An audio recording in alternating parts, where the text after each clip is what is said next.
So, we were actually just talking about how you can actually combine all the redivers, not redivers, re-rise Rewrite, build yep. divers kits together, and you don't need to buy the limited edition stuff from P Bandai. Yeah. So it's super nice. So thank you, Walter, for notifying us about that, and I hope that this is really good information for everybody.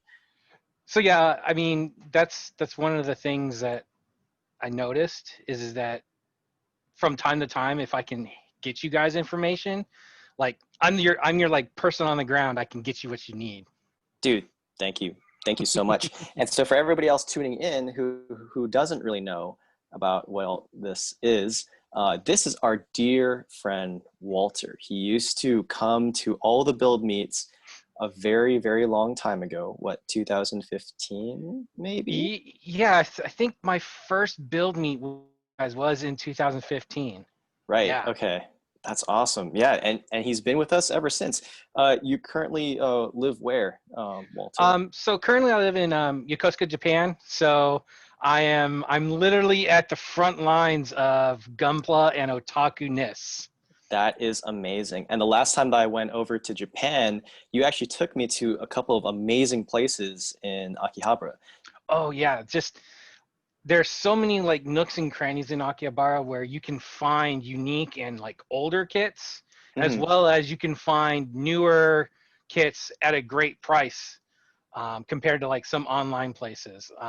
There's also the real big like front stores like Yodobashi or Big Camera, but the like really small ones are where you can find those golden gems or those nuggets that you've been like hoping to find.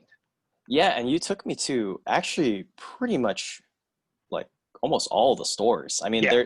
I'm sure there's plenty of stores that sell Gunpla, but you took me to, I think we did step into a Yodobashi Hmm. camera, right? And then Yeah. we also stepped into like one of the smaller shops. I think you even Hmm. took me to, um, what was it? Did you take me to Mandarake?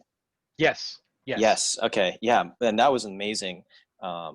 Amazing time to be able to go over there and check things out because they just have shelves upon shelves upon shelves of P Bandai stuff and Oh other yeah. Gundam products that, they either are short printed or, they're no longer, printing anymore, like Hmm. some of the old like 1980s kits Yeah. and stuff like that. And so if So you're a really huge diehard fan, it's like a magical place to go. hmm so one of the other good places that my wife Megumi, she had taken me to was a place called Yellow Submarine, and Yes, I've heard of that place. it's exactly like that. You'll walk into it and you will see all those kits that you wanted as a kid there, and you'll see kits that you never even knew about, and you'll just be able to walk up to them. It'll be like they'll be the first grades, like the like really old boxes, like the really like no articulation, but they're there and you can pick Oh them my up for gosh. like the original list price of them. They're not, it's not an up price because it's an older kit, but it's there and it's original list price and they're selling it. Wow, that's amazing because I remember having I have a friend who gave me one on his recent or on his trip to Japan, and they're like 400 yen. They're Yeah. like $4 US, and it's like a 1/100 scale size Gundam. Hmm. I mean, again, like you were saying, no articulation, the proportions are a little wonky, but for Yeah. $4, I Yeah, mean, it's something that brings that nostalgia back to you. It's like that's your childhood, you experienced, and it's just there for you. right. That's amazing. And I think we kind of found the theme of this podcast for today, just talking about the Japanese experience of Gundam collecting, Oh my god. uh, and how that is different from the United States. And so you've actually been in Japan for maybe about what's like 3 years or so? Going on 2.5, so at the beginning of next year will be 3 years. Okay, wow. Okay. And so what are the differences that you have found between Japan gun collecting and the United States. So the biggest thing I've noticed is that a lot of the kits you'll see, and I think I was watching one of your older the videos from 2015 where you were doing an interview with Michael. A lot Right. of them are going to be those Xeon kits. You're not going to see the like the big Gundams or anything like that. But a Hmm. lot of the collectors are collecting Xeon or Grunt kits or collecting these obscure suits that Hmm. more of like the American mainstream person wouldn't think of getting sometimes. So That's like interesting.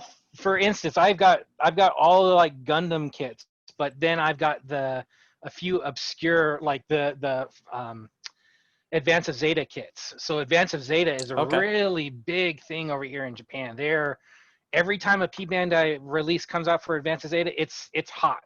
They're just on it because Wow. it's an obscure title. It's not something that in the West we may know about, but they know about and they've been dying for a kit like that. Interesting. So there's a couple of questions I want to ask about that. Hmm. But I guess the first thing that I want to just take note of is that it does explain with that trend that you're describing why so many P Bandai kits are of the grunt suits and why they've had such a plethora Hmm. of designs. I remember, I think 2 years ago they had basically a different type of Zaku design Hmm. released for P Bandai. They Yep. had like what was it, like Garmazabi's Yep. Zaku, I think Every maybe, every variant you um, could think of Zaku, Dozel. every color, exactly. Yeah, so that's so fascinating. And so it's different because over here in the West, we only really want to see the stuff that we know. Hmm. And so this kind of leads a little bit into the question I was going to ask, and that was, in your opinion, um, how do you feel about things that don't get animated, that don't get proper like treatment in terms of Hmm. media turning into a model kit? Because my personal gripe about why Hmm. I don't, and a lot of people are going to hate me for this, I so I'm risking a lot by saying it I on think I heard camera. this yet. Yeah. Yeah, is that I don't normally collect crossbone, Hmm. hazel units, astrays, uh, right? You kind of know where I'm going with this. Hmm. Pale riders, because I don't see them on TV. I don't have an affinity towards them because I don't have that Hmm. familiarity of watching them on shows. But if it's show accurate, I'm gonna want to throw some Right. money at it, right? Right. So I think the biggest thing is because there's a disconnect with us in the West is we don't get those manga releases. We don't get those Right. serialization Hmm. releases that those specific Gundams or specific units are in. So here in Japan, they're more into that because it's right in their front of their face. Mm. We have to dig for it, and then we have to hope that there's maybe an English translation of it, but it Right. doesn't exist. So that is exactly correct. We won't build the affinity to it. In my case, I'm on the opposite. If I see something that sparks my creative mind, I Mm. like it. If especially so, take for example the Advanced Zeta kits, those style of kits. For me, there's something so mechanically unique about them. They're very um, how do I put it? They're dark because of the theme of the manga, but Mm. they're also very like sleek. So to understand the story of Advance Zeta, it's a very dark story. And then to see some of these kits just grow inside size. So like the Hazel and Thread Raw 2 is like this massive Gundam, or it's just a culmination of different suits. It's the parts former that is just ridiculous. So to see Okay. something like that is just crazily cool. And mechanically it starts, how does that actually work? How do they consider that to be a viable Right. design to even model? Yeah, so I'm going to try something right now, and I'm going to go ahead and share my screen so Hmm. that people kind of have a better idea what we are talking about. So I think you can see this now. Oh So yeah, I can see it. the advanced Zeta kits that Walter's talking about are basically all the Hazels, right? And they have like the craziest names, because I just learned that they're actually they're actually the name, it's something like the name itself is not the actual name of Mm-mm. the kit, it's the TR number. Yeah, So exactly. the TR number is what is the true like shape silhouette of the kit. And so you have these ridiculous names. Like look at this one from Zacharellis. It's Yeah. The her Hurudu? Rududu. Is Hurudu. that it? Hurudu. Yeah. Yes. Yeah. I have no idea, right? But they look so cool. And so I think, let me see, is this the Zeta? I mean, the Hazel 3 that you're talking about? Yeah, I so think that was it one, this one? that's one of the first forms. So if you get up to, oh god, they're just releasing it, but it's part of this one. This is the Is that the Hazel. Woundwort or So something? it's a combination of the Woundwort, the Hazel 2. Let's try to bring that up on screen real quick. What's the name of that kit? So the kit that I have, that's the part of the main part is the Hazen Thrail 2.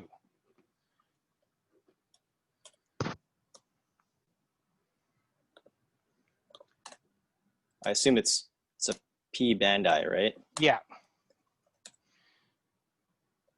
Ooh, this guy. So Is it the Hazel? that's the Woundwort version. So go ahead and get rid of the 3 that you got typed in there.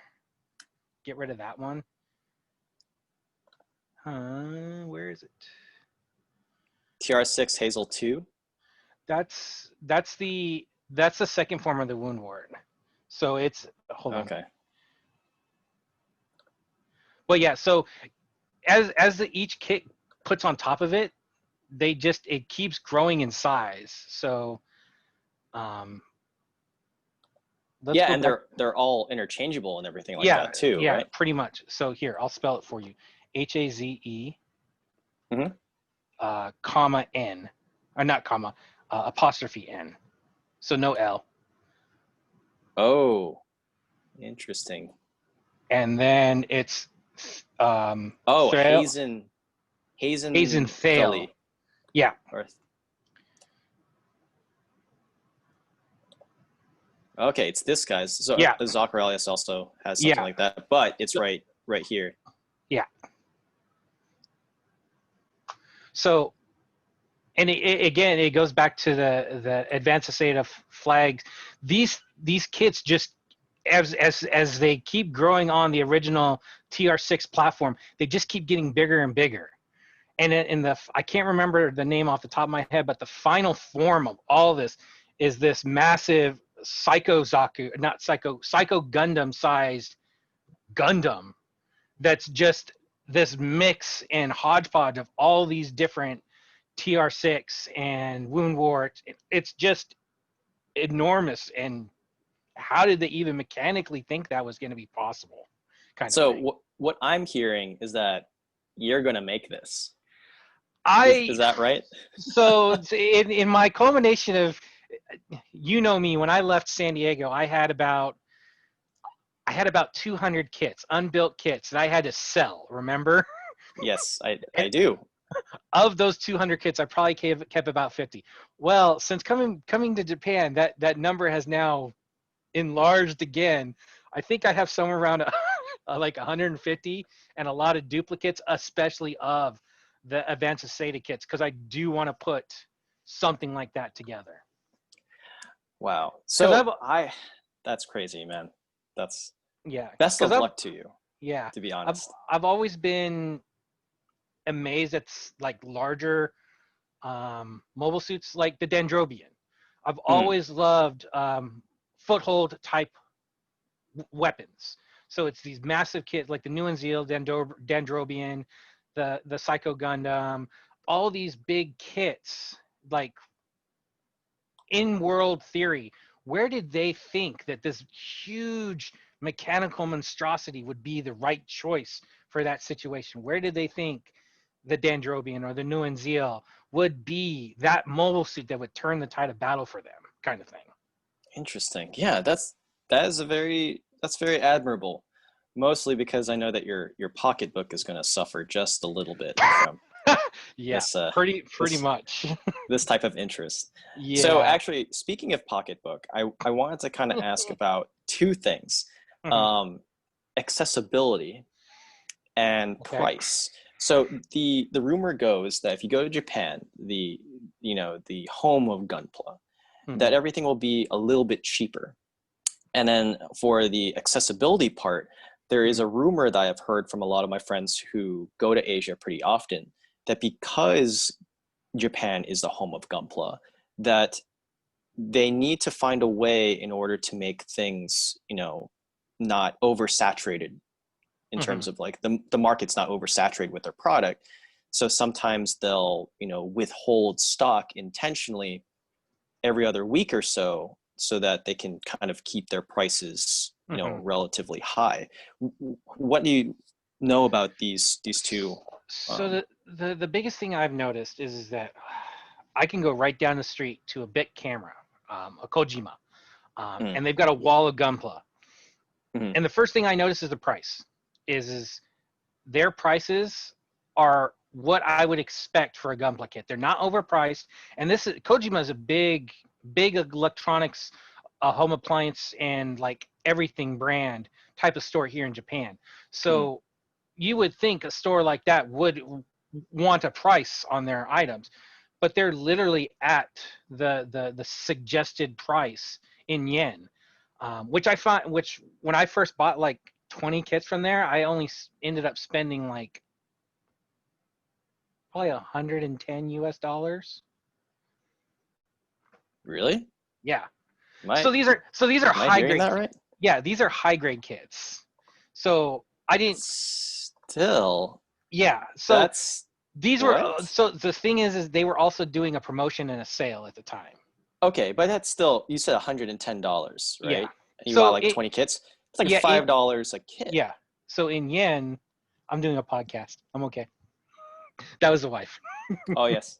Hi Meg. Um, Steven says hi. So a lot of the kits that I got were like they were getting ready to phase them out or move that stock out, so they had to clear it. So I Okay. went right at the right time, I noticed, because when I went back, then they had newer kits that were right at the right price again. So I would have probably paid the like more than not to say more than, but right at the right price that wasn't the sale. So what I'm getting at is they don't overprice their kits. When they do a sale, they actually do a sale. They do a sale to move the stock they have. You don't see stores not keeping their shelves empty. You see them keeping them full here in Japan. So Gotcha. they are never not holding a certain amount back. They're always restocking. They're not holding it. Gotcha. Okay. Um, if you were to go So to a place like Akihabara, though, you're gonna play the price matching game there. mhm. So I've heard of a couple other things too, and for people who have not been to Japan or don't really know too much about Japanese culture, I think there's a couple of things to be said, especially at this department store story. And the first one is that the Japanese people love sales, right? Yeah, It's yeah. like it's part of their culture, right? Mm-hmm. And the second aspect is that the Japanese people believe in this idea that in terms of economics, they believe in this idea that you always have to keep the customer interested. Yes. And so that you always need to have something new, a new product to come out onto market. And that explains a lot of the reason Mm-hmm. why these sales are super successful, they're super discounted, and they only happen at certain times. Mm-hmm. And also the reason why you can probably encounter these sales pretty frequently, maybe in Japan. Chances are, if you stay in Japan for more than a year, Mm-hmm. you're going to come across more than a handful of these Yeah. sales. So I think for our viewers who are not as familiar with that in comparison to us, it's Mm-hmm. very, very good to note that, so that when they Yeah. do see a sale, they know exactly like Yeah. we should go to that. Definitely. So yeah, that concept. I can't remember the saying. I'd have to have Meg tell me, but they literally see the consumer as king. They treat them like kings and queens. Mm, So if the consumer wants something, they have to get it to them. They have to be very like, we have to make sure we get this to them, kind of thing. So gotcha. yeah, Okay. you're always going to see these interesting promotions going. Like if you buy one Gunpla kit, you'll get so like I know we've started seeing it more with Bluefin and other Gunpla distributors, is they'll include those special um, limited release sets. Or so like you buy a set, you get like a weapons effects Ah, parts. yes. So Mhm. you've seen, so that's common. That's like every day in Japan kind of thing is you buy a kit, they're running this promotion with Bandai, you get this sheet of clear effect parts or extra weapon parts for Mhm. free. You they Yeah. literally are going to give you something more to continue to buy the kit. So how often do those promotions pop up? Because I remember they used to be a huge thing in maybe like Mhm, 2015, 2016, but then mhm. I don't really see that as much too often anymore. So what I'm seeing over here is they're probably running that maybe like once every 3 months they're doing a special promotion, and it's really something small, it's nothing big. Mhm. But it's that's what, three three or four times a year kind of. Wow. Okay. So I mean, but then again, it's something extremely small, so it's not going to be something like groundbreaking, like something to make the news. So and then it's only a few stores that will do it. So sometimes you won't see it. Sometimes you won't see it in a mom and pop store, but you'll see it in the bigger stores. Sometimes you'll see it in the mom and pop stores, but you won't see it in the bigger stores. So it's kind of, it alternates. They have a very like alternating cycle. Gotcha. Okay.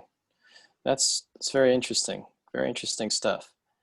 And then there was another thing that I figure I'd bring up also that we had last time that I was in Japan Mm, and you showed me around with Meg. You both were a delight. Thank you so much.